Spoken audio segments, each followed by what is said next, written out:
ॐ सनो बन्धुर्जनिता सविधाता धामानि वेदभुवनानि विश्वा यत्र देवा अमृतमानशानास्त्रतीये धामन्नधेरयन्त। सबको सादर नमस्ते। दैनिक वेद स्वाध्याय के अंतर्गत आज यजुर्वेद अध्याय 32 के मंत्र संख्या 10 पर हम विचार कर रहे हैं। महर्षि दयानंद जी ने इस मंत्र का अर्थ करते हुए कहा है, हे मनुष्यों, वह परमात्मा अपने लोगों का भ्राता के समान सुखदायक, सकल जगत का उत्पादक, वह सब कामों का पूर्ण करने हारा, संपूर्ण लोक मात्र नाम स्थान और जन्मों को जानता है। जिस सांसारिक दुख सुख से रहित नित्य आनंद युक्त मोक्ष स्वरूप को धारण करने हारे परमात्मा में मोक्ष को प्राप्त होके विद्वान लोग स्वेच्छापूर्वक विचरते हैं, वही परमात्मा अपना गुरु, आचार्य, राजा और न्यायाधीश है। अपने लोग मिलकर सदा उसकी भक्ति किया। यजुर्वेद अध्याय 32 के इस मंत्र में बहुत ही सुंदर बात कही है। परमेश्वर का स्वरूप बताते हुए हमको एक आज्ञा दी है कि वह परमात्मा किस तरह का है। उस परमात्मा का स्वरूप बताते हुए कहा है कि वह हमारे पिता के समान है, वह हमारे बंधु के समान है। जैसे हमारे घर में हमारा भाई, हमारे माता पिता हमारी सेवा करते हैं अप्रत्यक्ष रूप से और प्रत्यक्ष रूप से जो हमारी सेवा करते हैं, इसी प्रकार परमेश्वर भी अपने जो है गुण कर्म स्वभाव के अनुसार हम सब जीवात्माओं की सेवा करता है।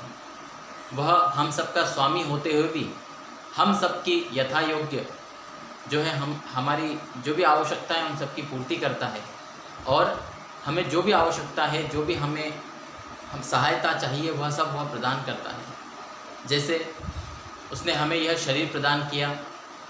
हम जीवात्माएं हैं, हमारे पास बिना शरीर के कोई सामर्थ्य नहीं है। यदि शरीर न रहे तो हमारी जो निज सामर्थ्य होते हुए भी हम शक्तिहीन हैं। अगर हमारे शरीर में हाथ ना हो, हमारी आँखें ना हो, तो भी भीतर की हमारी जो नेत्र इंद्रिय है, हाथ इंद्रिय है, हस्त इंद्रिय है, वह सब होते हुए भी हम कुछ नहीं कर सकते। इसलिए परमेश्वर ने वो आंतरिक इंद्रियां और बाहरी ये शरीर प्रदान करके हमारी सेवा की। इस मंत्र में और भी बहुत सी बातें कही कि वो परमात्मा हमारे संपूर्ण लोक नाम स्थान और सब जन्मों को जानता है। अभी तक जितने भी हमारे जन्म अनादिकाल से हुए उन सब को परमेश्वर जानता है, सभी आत्माओं के, संपूर्ण आत्माओं के। परमेश्वर की शक्ति का, उसके सामर्थ्य का हम अनुमान लगाएं। हम अपने जीवन की बातों को नहीं जानते, संपूर्ण बातों।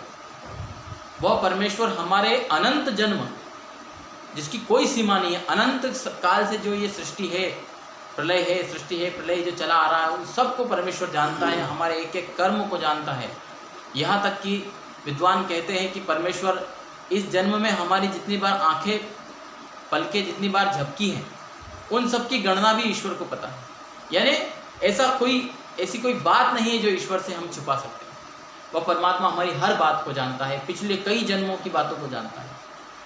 और वह परमात्मा कैसा है, तो कहा कि उस परमात्मा में मोक्ष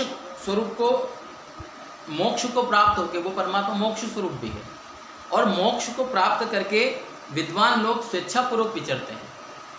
अब एक बड़ी महत्वपूर्ण बात है। बहुत से लोग ऐसा मानते हैं कि जब मोक्ष हो जाता है तो आत्मा परमात्मा में लीन हो जाती है, आत्मा परमात्मा में समा जाती है, एक प्रकार से नष्ट हो जाती है, आत्मा नहीं रहती, वो परमात्मा हो जाती है।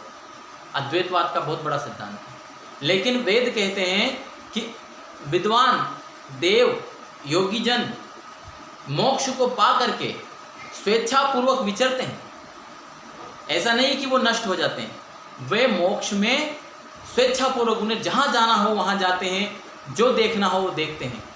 वो सारा परमेश्वर का आनंद लेते रहते हैं और सृष्टि के लोगों को भी का भी ज्ञान करते रहते हैं, सब प्रकार के सुखों को भी देखते रहते हैं।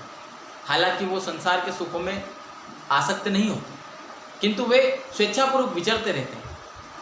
तो इस प्रकार से मोक्ष का स्वरूप भी है। तो यह इसमें महर्षि कहते हैं कि हम सबको मिलकर उस परमात्मा की उपासना करनी चाहिए। तो इसी के साथ आप सबको बहुत बहुत धन्यवाद।